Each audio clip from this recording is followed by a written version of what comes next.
tarde, turma. Boa tarde, professora.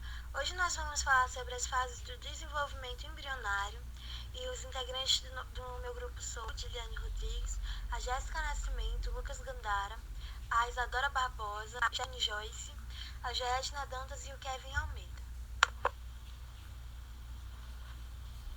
A embriologia estuda o processo de formação e desenvolvimento do indivíduo desde o zigoto até o nascimento.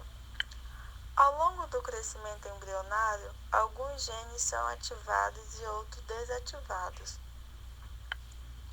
Dessa maneira, surge a diferenciação celular, ou seja, tipos celulares com formatos e funções distintos, que organizam os diversos tecidos e posteriormente formarão os órgãos. Na espécie humana, as principais fases de desenvolvimento do embrião são a clivagem ou segmentação, gastrulação e organogênese. A clivagem é uma das etapas iniciais do desenvolvimento embrionário.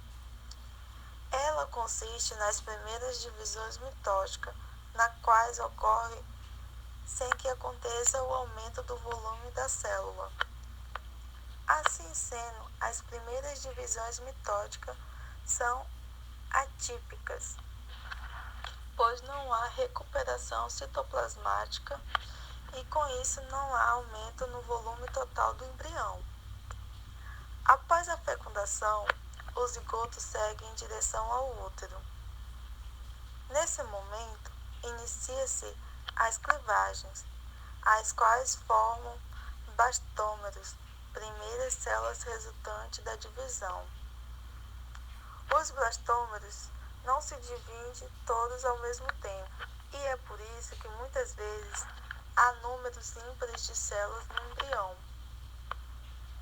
O embrião com 16 células é chamado de mórula, pois lembra uma mora e chega a esse estágio aproximadamente 3 dias após a fertilização. Os blastômeros, nesse período, estão bem compactos. Quando o embrião atinge 32 células, os blastômeros começam a secretar fluidos para dentro do embrião. Esse fluido concentra-se dentro do blastocele, uma cavidade. Nesse momento, chamamos o embrião de blastocito, e é ele que irá emergir no endométrio. A clivagem pode ser de 2 tipos: holoblástica ou total, meloblástica ou parcial. Clivagem holoblástica ou total. O zigoto divide-se completamente, igual. O zigoto divide-se e forma blastômero do mesmo tamanho.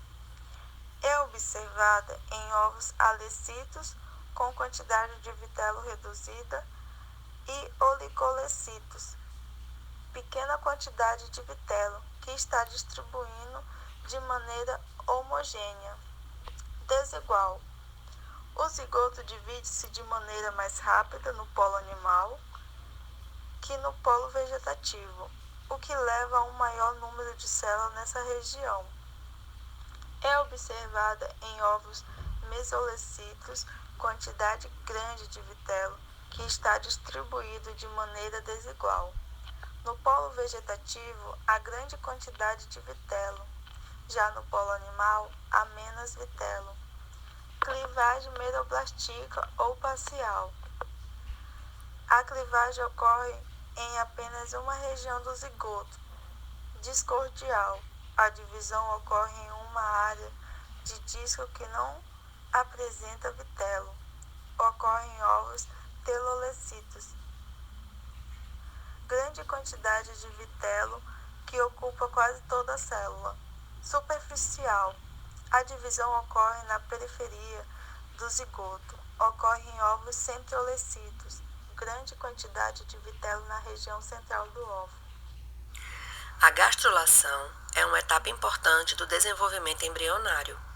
A partir da blástula, inicia-se a fase de gastrulação, onde o embrião começa a aumentar de tamanho.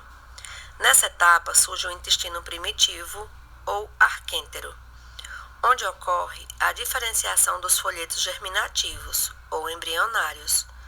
Esses folhetos darão origem aos diferentes tecidos do corpo e se divide em ectoderme, endoderme e mesoderme.